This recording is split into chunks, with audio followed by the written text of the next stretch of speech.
তো হযরত ইয়াকুব আলাইহিস সালাম যখন এই পুত্র ইউসুফ নবীর স্বপ্নের কথা তিনি শুনলেন, তিনি বুঝতে পারলেন যেহেতু আমার ফ্যামিলির থেকে পুত্র সন্তান আসবে এবং সে নবী হবে, তাহলে এই যে স্বপ্ন দেখলো এই হয়তোবা সেই নবী হবে, এছাড়া আর কেউ নয়।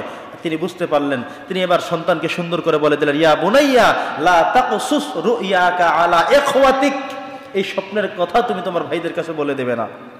তোমার ভাইদের কাছে যদি বলে দাও তাহলে ঝামেলা হতে পারে। ভাইয়া কি দুলাকা কাইদা, তারা তোমাকে হত্যা করতে পারে, মেরে ফেলতে পারে, তোমাকে বিভিন্ন কায়দা, বিভিন্ন জোর জুলুম করতে পারে, বিভিন্নভাবে তোমাকে পরাস্ত করতে পারে, পরাভূত করতে পারে। সুতরাং সাবধান, লা তাকসুস রুইয়াক, তুমি তোমার ভাইদের কাছে এই স্বপ্নের কথা বলে দিবে না। সুবহানাল্লাহ বলেন। তার মানে হলো তিনি যে নবী তিনি বুঝতে পেরেছেন, তার সন্তান এটা নবী হবে তিনি সেটাও বুঝতে পারলেন, এবং এই স্বপ্নের কথা তার ভাইদের কাছে বলে দিলে কি হবে তিনি সেটা বুঝতে পারলেন। এখানে ব্যাখ্যাটুকু আপনাদেরকে একটু আগে জানিয়ে দেই। চন্দ্র এবং সূর্য দেখেছে তাকে সেজদা করতে, এটা হলো তার বাবা মা। আর আহাদা আশারা কাওকাবান, 11টি নক্ষত্র তিনি দেখেছিলেন। তার মানে হলো ভাই হলো 12 জন, উনি ব্যতীত বাকি থাকে কতজন? 11 জন। কতজন থাকে? এই 11টা হলো তারকা এবং তার বাবা মা, এই 13 জন মিলে তাকে সেজদা করতে তিনি দেখেছেন। এর ব্যাখ্যা হলো তার বাবা মা এবং তার সেই সব 11 জন ভাইরা সবাই মিলেই তাকে সেজদা করেছে, এটা তিনি স্বপ্নের মধ্যে দেখলেন। এবং এই স্বপ্নে বোঝা যায় আল্লাহ তাআলা তাকে নবী বানাবেন, নবুয়ত দিবেন, এবং একটি সময় এমন হবে এই 11 ভাই তার এবং তার বাবা মা সবাই মিলে তাকে সেজদায় লুটিয়ে পড়বে, এমন একটি সময় আসবে। এই ইশারাটি আল্লাহ তাআলা তাকে ছোটবেলায় দিয়ে রেখেছেন। সুবহানাল্লাহ। বন্ধুগণ আমার, এবার ইউসুফ নবী ছোট্ট মানুষ, তিনি এই বিষয়টিকে গভীরতায় নিতে পারলেন না, তিনি বুঝতে সক্ষম হলেন না। তিনি তার ভাইদের কাছে স্বপ্নের কথা বলে দিলেন, এবং হযরত ইয়াকুব আলাইহিস সালাম এই স্বপ্ন বলার পর থেকে তিনি এই ছেলেটাকে ইউসুফ আলাইহিস সালামকে অনেক বেশি ভালোবাসা শুরু করলেন। তার চরিত্র, তার কথাবার্তা, তার আদব আখলাক সব মিলিয়ে উনি সবসময় তার কাছে তাকে রাখতেন। তার বাকি সন্তান যারা ছিল, বড় সন্তান যারা ছিল, সবাই ছাগল লালন পালন করত, মেষ লালন পালন করত, তারা সব সময় মাঠে থাকতো, চরের মধ্যে থাকতো, তারা সেই গরু ছাগল পালার ক্ষেত্রে তারা সময় তাদের সারাদিন সেখানে ব্যয় হয়ে যেত। আর ইয়াকুব আলাইহিস সালাম ইউসুফকে তার নিজের কাছেই রাখতেন। তিনি জানেন ও যে স্বপ্ন দেখেছে, এই স্বপ্ন হয়তো ভাইদের কাছে মিষ্টি দিলে বলে দেবে, আর হয়তো তারা তাকে ক্ষতি করবে, এই জন্য তিনি তাকে তার পাশেই রেখে দিতেন। সুবহানাল্লাহ।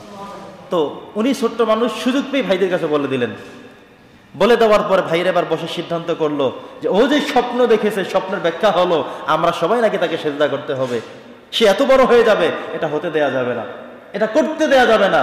এবার 10 ভাই মিলে ইয়াকুব আলাইহিস সালামের কাছে বলল, বাবা প্রত্যেক দিন তো আমরা রাখালের কাজ করতে যাই, আমার এই ভাই ইউসুফ তাকে আপনি একদিনও দিচ্ছেন না, আমাদের সাথে দেন না, সে একটু আমাদের সাথে খেলবে, আমাদের সাথে খাওয়া দাওয়া করবে, দৌড়াদৌড়ি করবে, খেলাধুলা করলে মানুষ সতেজ থাকবে। উনি দিতে চাইলেন না, কিন্তু অবশেষে এই 10 ভাইয়ের পীড়াপিড়িতে হযরত ইয়াকুব আলাইহিস সালাম সিদ্ধান্ত করলেন, ঠিক আছে তাহলে দিয়ে দিলাম। ওরা 10 জন তো ষড়যন্ত্র করে নিল, তারা নিয়ে হযরত ইউসুফ নবীকে মারার জন্য উদ্যত হলো। একটাই শুধু কারণ, বাবা কেন এই সন্তানকে বেশি ভালোবাসে। কথা কি বুঝতেছেন? আর কোনো কারণ না, সে কোনো গালিও দেয় নাই, সে খারাপ কিছু বলে নাই, কেন তাকে বেশি ভালোবাসে, এটাই হলো মূল শত্রুতার কারণ।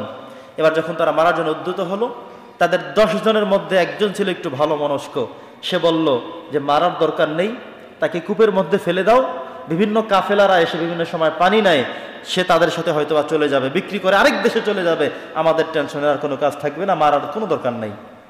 বাকিরা কথা শুনে তাকে সেটাই করলো, না কূপের মধ্যে ফেলে দিল। আপনারা ইতিহাস জানেন না? জানা আছে ইতিহাস? তাকে সেখানে ফেলে দিয়ে ওনারা এই কয়জনে মিলে ছাগল জবাই করে তারা দুপুরে খাওয়া দাওয়া করলো, আর সেই রক্তগুলো তার জামার মধ্যে মেখে বাবার কাছে নিয়ে হাজির করলো। কোরআনে আসছে। তো বাবা যখন দেখলেন উনি নবী মানুষ, হযরত ইয়াকুব নবী, তিনি বুঝতে সক্ষম হলেন যে বাঘ যদি আমার সেই সন্তান ইউসুফকে খেয়ে ফেলেই থাকে, তাহলে জামাটা তো সিরাবিরা থাকবে, জামা তো পুরো ভালো, জামার মধ্যে তোমরা রক্ত মেখে নিয়ে আসছো, জামায় তো সিরাবিরার কোনো দাগ নেই, বাঘের আঁচড় থাকবে। তিনি বুঝতে সক্ষম হলেন যে তারা তাকে মেরে ফেলছে কিংবা কিছু করেছে।